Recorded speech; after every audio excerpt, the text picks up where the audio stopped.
You get to desire. The universe is ready to yield to you. You don't have to justify. You've had someone teach you that you need to justify. You better have a very good reason for asking for what you're asking for. But that's not the way the universe at large is. That's not who your inner being is. Your inner being is ready and willing and able to shower you with the blessings and the details that you've been asking for. You just have to give yourself permission to ask. Think about it. This matters. We've been talking all day about you being in the receptive mode. We've been talking about this vortex that has all the things in it that you've been putting there, and our ability to be in there, to see it, to know it, to understand it. And we are projecting a signal that is so powerful. Who's in the receptive mode? You are. You are. Even when you want something, that means you're in the receptive mode. For a desire to even occur to you, you're in the receptive mode. You just got to run with it and not kill it with your doubt. You got to say, I got an idea. That means I'm in the receptive mode, and that means it can be a reality. It can be a see it, hear it, smell it, taste it, touch it manifestation. It can be. It can be all of that because I want it. I received it. Where do you think your desires come from? Because you're in the receptive mode. We just want you to stay there, which was what your brilliant question was about. How can I stay there longer? How can I stay in the receptive mode longer? So when you are broadcasting, that's how you set your receiving mode. What you broadcast is what you're receiving. What you broadcast is how you set your receiving mode. So if you're broadcasting from this state of alignment, as we said earlier, the energy that creates worlds is flowing through you in such a powerful way that it overrides what anybody else is doing. It doesn't matter what they're thinking about you. What they're thinking about you doesn't affect you if what you're broadcasting has the concert of all that you are flowing with you. You see what we're getting at? But if you've been like most and you have domineering someones in your life who want you to care about what they think, who have convinced you that it's their allegiance and alignment that you need, but their allegiance and alignment is not in sync with what Source knows about you. When you hook up with what humans want about you, the receptive mode's something down here. When you hook up with the receptive mode of your inner being, it's a whole different vibrational frequency, you see. And so we talked about this earlier, that when you care about how anybody is receiving you, that's always what introduces the resistance and doesn't allow you to get the momentum going. That's always what it is. Now we know, we keep offering words like don't give a rip and don't care, but there's also this thing called law of attraction, or this being an inclusion-based universe. There's no resistance. So you can't not care, because in the not caring, you're caring about what you're not caring about. So when we say just don't care, just don't give a rip, we're not giving you anything that you can use. We're just telling you, in answer to your question, why it isn't working. But what does work is turning your attention to what does feel good. What does work is turning your attention toward the things that you can find pieces of. And that's what you were not willing to do with us. And we understand it's a big room and there's some bit of self-consciousness, but you are sort of stubbornly determined to stand in your place of hardship. It's almost like you want to overcome the hardship so that the others will understand something. You can't overcome hardship. It's so interesting. We watch so many people that are now in the successful place that you are on your way to, who want to explain how hard it was that they got there, because they're still listening to all of the people who are upset that they're not there yet, and they're trying to soothe those that aren't there yet. But that doesn't work. You've got to reach the place where you accept that it's easy, and then it will be easy, and then you got to say to everyone, whether they're willing to listen or able to hear it in the way you mean it, it was easy. It was easy. I made it a struggle a lot longer than I needed to, but when I finally figured it out, it was easy. Question is why? You said why? Why was it easy? It was easy because the energy was already there, and the momentum had already been gathered, and the stuff was already aligned. It was easy because I just had to do one little piece. I just had to relax a little. I just had to trust a little. I just had to believe a little. I just had to try a little less hard. I just had to stop justifying and rationalizing and defending. I had to stop the struggle and the effort and the defense and the blame. I just had to stand and let it come, which meant I had to feel worthy without justification.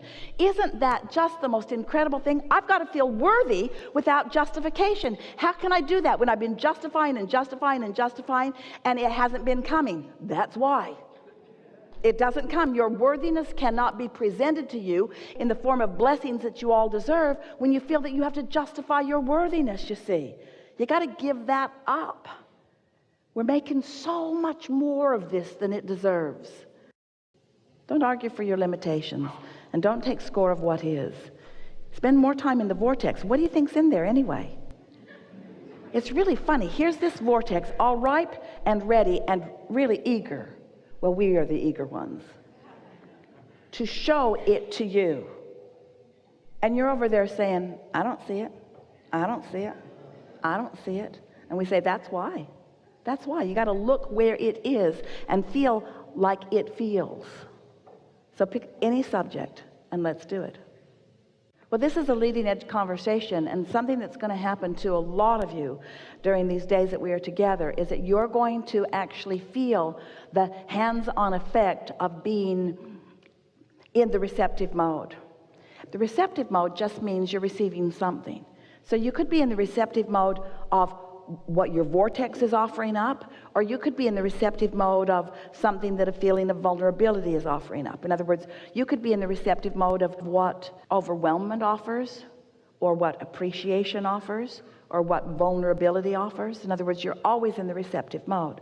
So if you just start there by acknowledging that whatever is occurring to you, whatever thoughts are coming to you, whatever manifestations are happening, they are happening in direct relationship with whatever receptive mode you're in. An easier way of hearing it is whatever mood you're in. So that's elementary, isn't it? In other words, you understand that. You all do, don't you? You understand that. So now let's add another factor to that, and let's call that factor momentum. And let's talk about why momentum happens. Momentum happens because you give your attention to something. You give your attention to something, and then something manifests, and then you give your attention to something, and something manifests, and you give your attention to something, and something manifests. You have it so good because you're out here on the manifesting edge. You're out here on the edge where whatever you've got going on is showing itself to you moment by moment by moment by moment by moment. You have no excuse to be oblivious about what your vibrational countenance is, because the things that are manifesting around you are evidence of what it is. There's two ways to know what you've got going on vibrationally and how law of attraction is responding to it. The first way is it's manifesting. The second way is you can feel it. We'd like the second way to be the first way. You can feel it.